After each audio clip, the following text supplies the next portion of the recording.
आप लोग रोज आइएगा प्रत्येक दिन क्लास में, तो OMRC से आप लोग सिलेबस देख ही लिए होंगे और सिलेबस में सेक्शन ए और सेक्शन बी में बांटा गया है। सेक्शन ए और सेक्शन बी में सेक्शन बी जो होगा ना, सेक्शन सेकेंड जो होगा वो आपका मेन पेपर होगा जिस पर आप लोग का रिजल्ट बनेगा, जो कि 150 नंबर का होगा, ठीक है। लेकिन सेक्शन फर्स्ट जो होगा वो 100 मार्क्स का दिया हुआ है और इसमें 25 मार्क्स का इंग्लिश दिया हुआ है, 25 क्वेश्चन इंग्लिश का और 75 क्वेश्चन जो है वो हिंदी का दिया हुआ है। लेकिन इसको हमको कम नहीं आंकना है क्योंकि बहुत बच्चे ऐसे होंगे जो इसमें ही फेल हो जाएंगे। इसका रिजल्ट में नंबर तो जुड़ेगा नहीं, लेकिन इसमें दिया हुआ है कि पास करना जरूरी है, क्वालिफाइंग नंबर जो है वो लाना जरूरी है। क्वालिफाइंग नंबर जब भी इसको पार्ट ए और पार्ट बी में बांट दिया है, इसका मतलब है कि दोनों सेक्शन में अलग अलग 30% नंबर आपको लाना है, दोनों मिलाकर के 30 नंबर ही लाना है। 25, 75 और 25 कितना होता है? 100 होता है ना। 100 में से 30 नंबर ही लाना है, यानी 30 क्वेश्चन ही आपको सही करना है। लेकिन 30 में से बांट दिया गया है पार्ट ए और पार्ट बी। इसका मतलब ये नहीं कि पार्ट 2 में 75 में से ही आप 30 नंबर ले आइएगा तो आप पास कर जाइएगा, नहीं। आपको पार्ट ए और पार्ट बी का बांटने का मतलब हुआ कि इस 25 में से 8 नंबर आपको लाना है, यानी 30% नंबर लाना है। अगर इसका 30% निकालते हैं तो 7.5 नंबर होता है, यानी कि 8 क्वेश्चन इसमें आपको लाना सही करना है। और बच गया इधर, तो इधर लगभग 22 से 22 क्वेश्चन इसमें सही करना है, ठीक है। हाँ, निगेटिव सारा में रहेगा, ठीक है। निगेटिव इस सेक्शन में भी रहेगा और इस सेक्शन में भी रहेगा, क्योंकि नीचे में जो है वो दे दिया है नोट करके कि निगेटिव जो है किया जाएगा, निगेटिव मार्किंग जो है वो किया जाएगा, ठीक है। तो यहाँ से 8 नंबर लाना है और यहाँ से 22 नंबर लाना है, क्योंकि ये कॉपी सेक्शन 2 का कॉपी तभी चेक होगा जब इस सेक्शन में आपका 30 नंबर आ जाएगा। तो इसको आपको कमजोर नहीं समझना है, इसको भी आपको लेकर के चलना है। तो लेकर के कैसे चलना है? तो सबसे पहले चीज तो देखना है कि अभी तो टाइम है नहीं कि आप लोग पूरा से पूरा इंग्लिश को अच्छा से पढ़िएगा, और उतना जरूरी भी नहीं है कि हमको 25 में 25 नंबर लाना है पूरा। सिर्फ हमको क्या करना है? पास करना है। और पास करने के लिए भी सबसे अच्छी जरूरत जो है वो है प्रैक्टिस। इसमें से बहुत सारे बच्चे ऐसे होंगे जिनको इंग्लिश कुछ नहीं आता होगा, जो सोचते होंगे क्या कि इंग्लिश हमको कुछ आता ही नहीं है सर, हम कैसे पास करेंगे, हो सकता है हमको 8 नंबर ना आ पाए। तो इसके लिए आप लोग को घबराने की जरूरत नहीं है।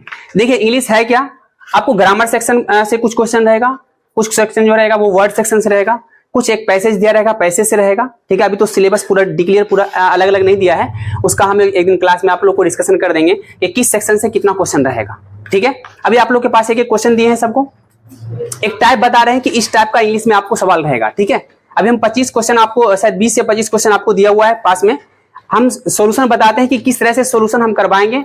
आप लोग को क्लास में एक्स्ट्रा कुछ पढ़ने की जरूरत नहीं है, जितना बताया जाएगा ना सिर्फ आप लोग को उतना ही रिवीजन करना है और उतना ही करना है। उतना करिए, 8 नंबर क्या आप लोग 15 से 15 नंबर आराम से ला सकते हैं, ठीक है। और हमको चाहिए ही सिर्फ पासिंग मार्क्स, क्योंकि इस पर रिजल्ट तो बनने वाला है नहीं, लेकिन पास तो करना जरूरी है ना, तो इसलिए, ठीक है। बाकी इसका डिटेल सिलेबस हम एक दिन जो है क्लास में डिस्कशन कर देंगे कि किस सेक्शन से ज्यादा जरूरत है, और जो सेक्शन ज्यादा जरूरी होगा ना उस पर हम जो है उसी पर जो है आप लोग को क्लास में बता दिया करेंगे, ठीक है। बाकी हिंदी है तो हिंदी तो आप लोग खुद भी पढ़ सकते हैं, लेकिन मेन यहाँ पे आता है इंग्लिश का, ठीक है। तो आप लोग के पास क्वेश्चन है सबके पास, ठीक है। क्वेश्चन आप लोग देखिएगा, सबसे पहला क्वेश्चन जो दिया हुआ है ना, वो दिया हुआ आपको एक वर्ड दिया हुआ है और एक आइटम्स फ्रेज दिया हुआ है। हिंदी में उसको कहते हैं मुहावरा, आप लोग पढ़े होंगे। मुहावरा को इंग्लिश में कहते हैं आइटम्स एंड फ्रेज, ठीक है। तो पहला जो वर्ड दिया हुआ है ना, पहला क्वेश्चन दिया हुआ है इसमें कि आइटम्स फ्रेज आपको पहचानना है, और उस आइटम्स जो फ्रेज वो मुहावरा दिया हुआ उसका मीनिंग आपको क्या करना है? बताना है। आपको करना कुछ नहीं है, जितना बताया जाएगा आपको उतना 1-2 बार आपको रिपीट करना है क्लास में ध्यान से, उसी समय आप लोग को याद हो जाएगा वर्ड, ठीक है। सबसे पहला जो वर्ड दिया हुआ है वो दिया हुआ है a piece of the pie. क्या दिया हुआ है? A piece. एक बार आप लोग बोलिएगा, ठीक है। बोलिएगा तो क्या होगा कि आप लोग का इंग्लिश भी क्लियर आएगा समझ में, और सवाल भी पढ़ने में वहां पे क्लियर रहेगा। A piece of pie, a piece of pie दिया हुआ है। ए पीस ऑफ पाई का मतलब होता है किसी बिजनेस में या किसी व्यापार में हिस्सा होना। मान लेते 3-4 आदमी मिलकर के कोई बिजनेस खोलता है ना, उसमें क्या होता है, सबका अपना अपना कोई हिस्सा रहता है। कोई कहता है मेरा 25% लगा हुआ, हमको 25% चाहिए। जो जितना पैसा जिसमें लगाता है उसका क्या होता है, उसमें शेयर होता है। तो वही होता है ए पीस ऑफ पाई का मतलब होता है व्यापार में हिस्सा होना। व्यापार में क्या होना? व्यापार में हिस्सा होना, ठीक है। तो हिंदी तो समझ में आ गया सबको, सब अपने अपने लिखते जाइएगा सामने सामने, ठीक है, ताकि याद रहेगा क्वेश्चन पे, ठीक है। जैसे लिख दिए ए पीस ऑफ पाई, उसके सामने आप लोग लिख लीजिएगा व्यापार में क्या होना? हिस्सा होना। अब आपको एक मीनिंग समझ में आ गया कि ए पीस ऑफ पाई का मतलब क्या होता है? व्यापार में हिस्सा होना। अब हम ऑप्शन देखेंगे, ऑप्शन आप लोग पढ़िएगा। ऑप्शन में देखिए,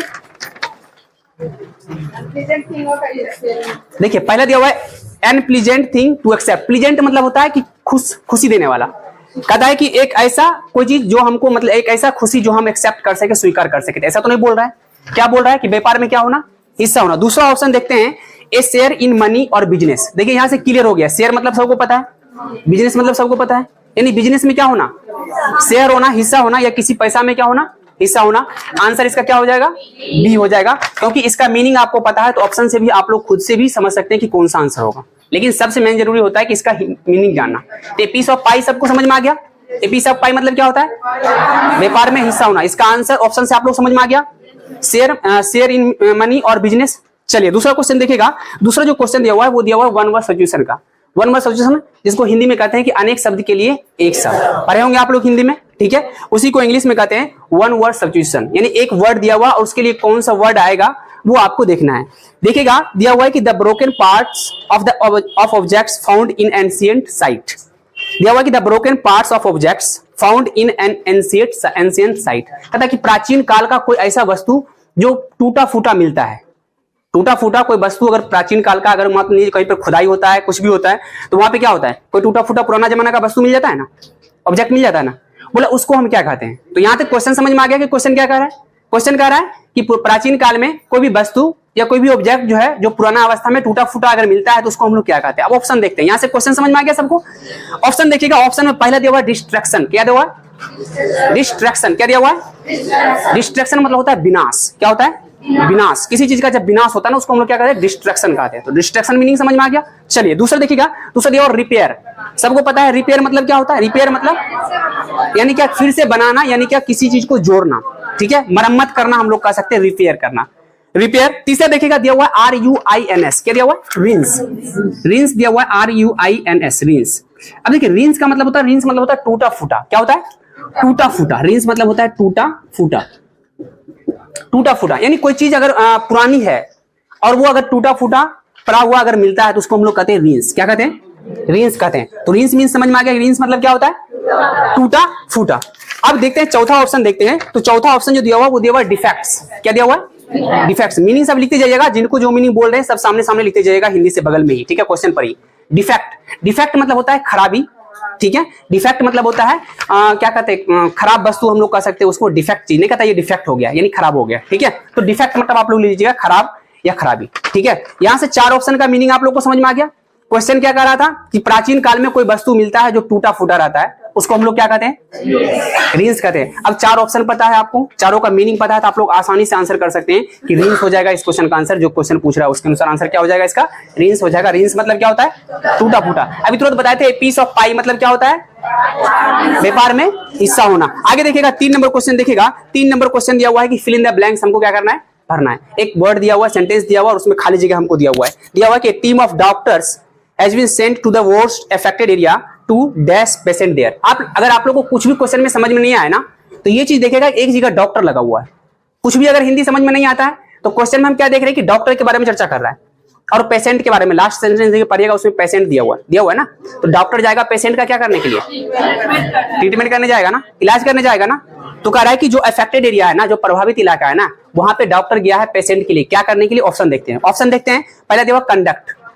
कंडक्ट मतलब होता है संचालन करना। जैसे आपका एग्जाम कंडक्शन होता है ना, एग्जाम कंडक्ट हो रहा था अभी, उसको हम कहेंगे कंडक्ट। कंडक्ट मतलब क्या होता है, संचालन करना। ट्रीट मतलब क्या होता है, इलाज करना या उपचार करना। ट्रीट मतलब क्या होता है, इलाज करना या उपचार करना। तीसरा दिया हुआ एक्सपेरिमेंट, प्रयोग करना नहीं कहता, इसका हम एक्सपेरिमेंट करके देखते हैं, यानी एक्सपेरिमेंट मतलब क्या होता है, प्रयोग करना। और लास्ट दिया हुआ रिजल्ट। रिजल्ट मतलब परिणाम होता है, ठीक है। तो यहां से डॉक्टर जाएगा पेशेंट का क्या करने के लिए, आंसर क्या हो जाएगा इसका, ट्रीट हो जाएगा। यहां से देख रहे कि क्वेश्चन अगर समझ में आ रहा है हमको, क्वेश्चन अगर हम समझ जा रहे हैं और ऑप्शन अगर हमको क्लियर से समझ में आ रहा है तो हम लोग आंसर अपना मन से कर सकते हैं। तो आंसर क्या हो जाएगा इसका, ट्रीट हो जाएगा। 4 नंबर क्वेश्चन देखिएगा। 4 नंबर क्वेश्चन दिया हुआ है कि सेंटेंस दिया हुआ और इसमें हमको एरर पहचानना है कि कहां पे हमको एरर दिया हुआ है। क्वेश्चन आप लोग, आपके पास क्वेश्चन है, ध्यान से देखिएगा। क्वेश्चन दिया हुआ है कि there will be little more pupils in the class next year but we have enough space. देखिए पुपिल जो होता है ना, पुपिल मतलब होता है शिष्य या छात्र, ठीक है। पुपिल मतलब क्या होता है, शिष्य या छात्र। दिया हुआ है पुपिल्स। पुपिल्स मतलब क्या होता है, छात्र होता है या शिष्य होता है, ठीक है। अब यहां पे दिया हुआ क्या, सवाल में दिया हुआ है ए लिटिल मोर पीपल्स। कहता है कि इस साल जो है, अगले साल जो है, मेरे यहां छात्रों की संख्या थोड़ा और ज्यादा हो जाएगा। थोड़ा और क्या हो जाएगा, ज्यादा हो जाएगा। लेकिन हमारे पास क्या है, एनफ स्पेस है, हमारे पास स्पेस जो है वो ज्यादा है, कम नहीं है। ठीक है, अगले साल ज्यादा छात्रों की संख्या हो जाएगा, लेकिन फिर भी हमारे यहाँ क्या स्पेस जो है वो ज्यादा है। अब यहाँ पे एक वर्ड हम लोग देखते हैं, लिटिल मोर दिया हुआ है, क्या लगा हुआ है, लिटिल मोर पुपिल्स। अब देखिए लिटिल जो होता है ना, ये क्या चीज बताता है, ये मात्रा बताता है। क्या बताता है, मात्रा बताता है। जैसे मिल्क, 1 किलो मिल्क होता है, मिल्क को हम गिन सकते हैं क्या, वाटर को गिन सकते हैं क्या, नहीं गिन सकते ना। ये सब क्या बताता है, मात्रा बताता है। तो मात्रा बताने के लिए हम लिटिल का प्रयोग करते हैं। ठीक है, लेकिन जब कोई चीज का संख्या हम बताएंगे ना, उसके लिए हम FU का प्रयोग करते हैं। किसका प्रयोग करते हैं, लिटिल की जगह पर किसका प्रयोग करेंगे, फ्यू। ये क्या बताएगा, हमको संख्या बताएगा। अब बताइए छात्र जो है, इसको हम गिन सकते हैं कि नहीं गिन सकते, ये तो हमको संख्या बताएगा ना। तो यहाँ पे लिटिल सही है क्या, क्या लगेगा यहाँ पे, फ्यू लगेगा। लिटिल कहाँ लगता है, मात्रा बताने में लगता है। ठीक है, लेकिन संख्या बताने के लिए किसका प्रयोग करते हैं, FU का। तो यहाँ पे आंसर लिटिल की जगह पर क्या हो जाएगा, FU हो जाएगा। ऑप्शन में आप लोग को पता चल रहा होगा, ऑप्शन में किधर दिया हुआ है, FU, आप लोग टिक लगा सकते हैं। आंसर क्या हो जाएगा, FU मोर हो जाएगा। ठीक है, तो ए लिटिल मोर की जगह पर क्या आंसर हो जाएगा यहाँ पे, FU मोर, क्योंकि लिटिल किस में लगता है, मात्रा बताने में, और फ्यू किस में लगता है, संख्या बताने में। और यहाँ पे पुपिल दिया हुआ है, पुपिल मतलब क्या होता है, छात्र, जो कि संख्या बताएगा ना कि मात्रा बताएगा। अगला क्वेश्चन देखिएगा, 5 नंबर क्वेश्चन देखिएगा। यहाँ पे उल्टा पहचानना है, एंटोनिम्स। ठीक है, विपरीत शब्द आप लोग हिंदी में पढ़े होंगे। ठीक है, एंटोनिम्स पहचानना है। और पहला जो वर्ड दिया हुआ है वो दिया हुआ है एडमायर। क्या दिया हुआ है, एडमायर दिया हुआ है। एडमायर मतलब होता है प्रशंसा करना, किसी का बड़ाई करना। ठीक है, एडमायर मतलब क्या होता है, किसी का प्रशंसा करना या किसी का क्या करना, बड़ाई करना। मीनिंग आप लोग लिख लीजिएगा, एडमायर मतलब क्या होता है, प्रशंसा करना या बड़ाई करना। अब किसी का अगर हम बड़ाई कर रहे हैं, मतलब उसको हम पसंद कर रहे हैं, पसंद करें तब तो हम बड़ाई कर रहे हैं उसका। अगर पसंद नहीं करेंगे तो क्या हम उसका बड़ाई करेंगे, नहीं करेंगे। ठीक है, इसका मतलब है कि एडमायर हम उसी का करेंगे जिसको हम क्या करेंगे, पसंद करेंगे। अब यहाँ पे इसका मतलब है कि जो हमको पसंद है, एडमायर मतलब प्रशंसा करना, किसी को हम पसंद कर रहे हैं। यहाँ से करा उल्टा पहचानना है। सबसे पहला जो वर्ड दिया हुआ वो दिया हुआ है डिसलाइक। क्या दिया हुआ है, डिसलाइक मतलब होता है नापसंद करना। ठीक है, डिसलाइक मतलब बुराई करना, नापसंद करना। ठीक है, दूसरा दिया हुआ अप्रूव। अप्रूव मतलब होता है स्वीकृति मिलना। ठीक है, नहीं कहता अप्रूवल मिल गया है। ठीक है, अप्रूव मतलब क्या होता है, स्वीकृति मिलना। डिसएग्री मतलब होता है असहमत होना। क्या होता है, असहमत होना। एग्री मतलब होता है सहमत, और डिसएग्री मतलब क्या होता है, असहमत होना। और लास्ट दिया हुआ है रिस्पेक्ट मतलब क्या होता है, आदर। यहां से आप लोग को बताना है एडमायर का उल्टा क्या हो जाएगा, डिसलाइक हो जाएगा। क्योंकि एडमायर मतलब क्या होता है, प्रशंसा करना, और डिसलाइक मतलब क्या होता है, नापसंद करना। यहां से इसका अपोजिट आंसर क्या हो जाएगा, डिसलाइक हो जाएगा। ठीक है, आगे देखिएगा 6 नंबर क्वेश्चन देखिएगा। यहाँ पे वन वर्ड सब्स्टिट्यूशन दिया हुआ है, यानी अनेक शब्दों के लिए एक शब्द दिया हुआ है। और क्वेश्चन दिया हुआ है कि फॉरगिव और पार्डन सम रॉन्ग डूइंग और एन ऑफेंस। कहता है कि किसी देंगे तो मेरा सेंटेंस क्या हो जाएगा, सही हो जाएगा। क्योंकि जब भी हम किसी को रिक्वेस्ट करते हैं, कोई चीज नहीं करने के लिए मना करते हैं, तो वहां पे हम डू नॉट का यूज करते हैं। और यहाँ पे क्या हो जाएगा, do not get into the car, यानी कि कार में जो है, कार को स्टार्ट मत कीजिए। क्योंकि वहां पे क्या बताया है, आगे बताया कि it has not been cleaned inside, अंदर से ये साफ किया हुआ नहीं है, इसलिए कार के अंदर मत घुसिए या तो कार को स्टार्ट मत कीजिए। ठीक है, तो यहाँ पे आंसर क्या हो जाएगा, नॉट गेट की जगह पर क्या हो जाएगा, डू नॉट गेट हो जाएगा। ठीक है, तो सही कर लीजिएगा इसको। आगे देखिएगा 13 नंबर क्वेश्चन देखिएगा। 13 नंबर क्वेश्चन दिया हुआ है, इसमें भी हम लोग को इरर पहचानना है और अंडरलाइन करके वर्ड दिया हुआ है। आप लोग सेंटेंस देखिएगा तो सेंटेंस में कह रहा है कि just when I sit down then the door bell ring. कहता है कि जैसे ही मैं बैठा ही था कि दरवाजे की घंटी जो है वो बजी। जैसे ही मैं बैठा दरवाजे की घंटी जो है वो बजने लगी। ठीक है, अब यहाँ पे देन दिया हुआ है, तो याद रखेगा, इसमें ग्रामर का एक रूल याद रखेगा कि नो सूनर, देन का प्रयोग जब भी होगा ना तो नो सूनर लगेगा ही।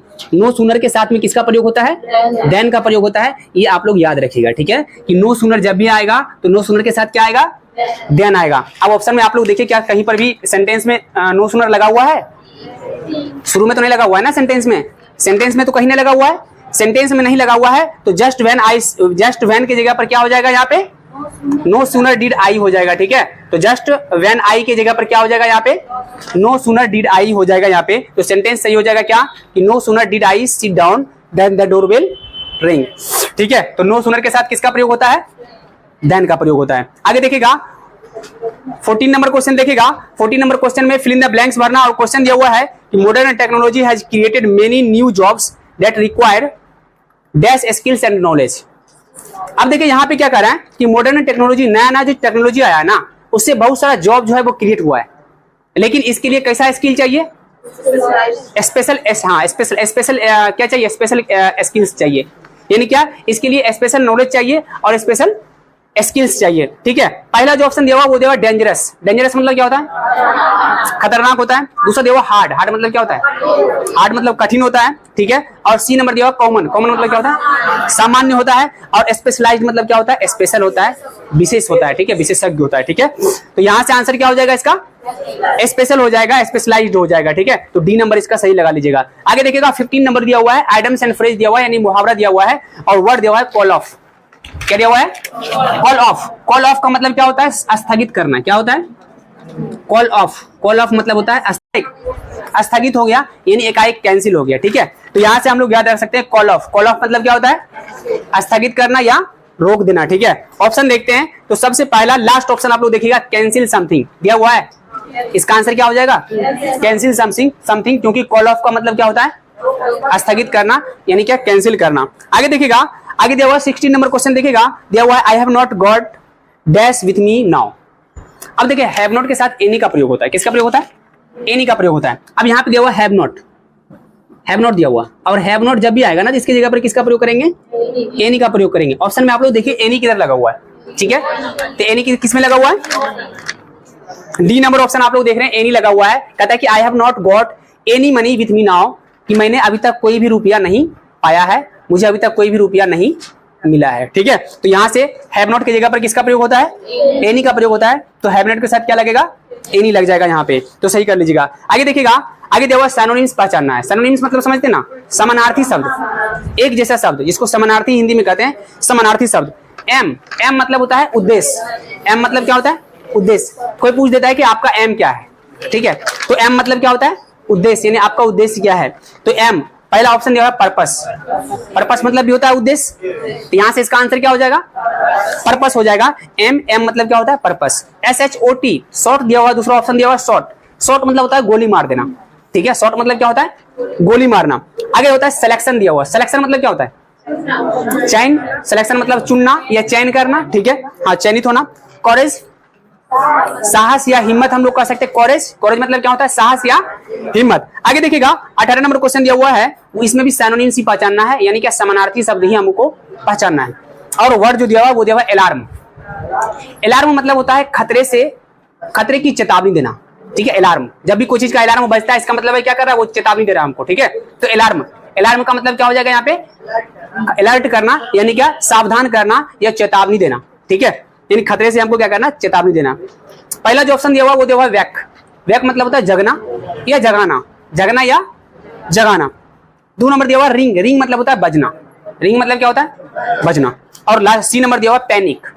पैनिक मतलब क्या होता है, पैनिक मतलब क्या कहते हैं उसको, घबराना। बिल्कुल सही है, पैनिक मतलब होता है घबराना, घबरा जाना। ठीक है, तो यहाँ पे क्या हो जाएगा इसका आंसर, पैनिक हो जाएगा, क्योंकि अलार्म मतलब क्या होता है, चेतावनी देना। और जब भी किसी को चेतावनी देंगे तो वो क्या होगा, घबरा जाएगा ना। तो यहाँ से आंसर क्या हो जाएगा इसका, पैनिक हो जाएगा। आगे देखो साउंड मतलब क्या होता है, आवाज होता है। तो इसका आंसर क्या हो जाएगा, अलार्म का आंसर पैनिक हो जाएगा।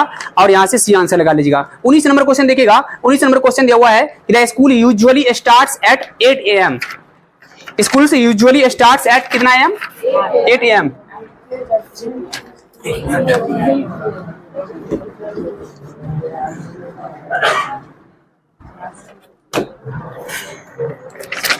देखिएगा सेंटेंस दिया हुआ है, school, the school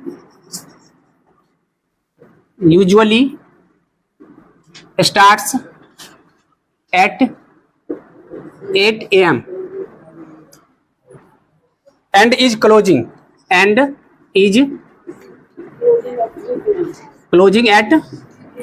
3 PM। 3 PM।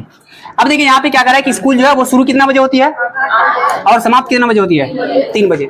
लेकिन सेंटेंस में देख रहे हैं यहाँ पे स्टार्ट्स लगा हुआ है, तो सेंटेंस को हमको देखना है।